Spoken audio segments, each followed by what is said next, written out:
به نام خدا.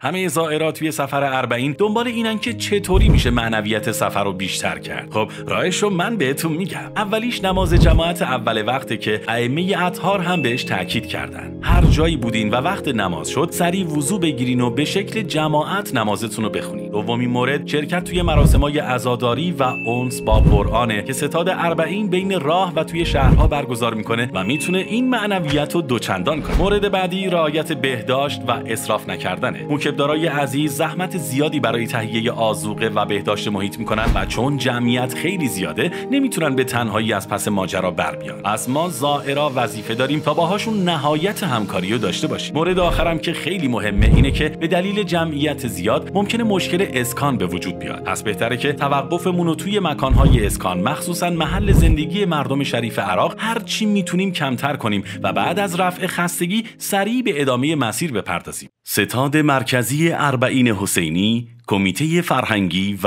آموزشی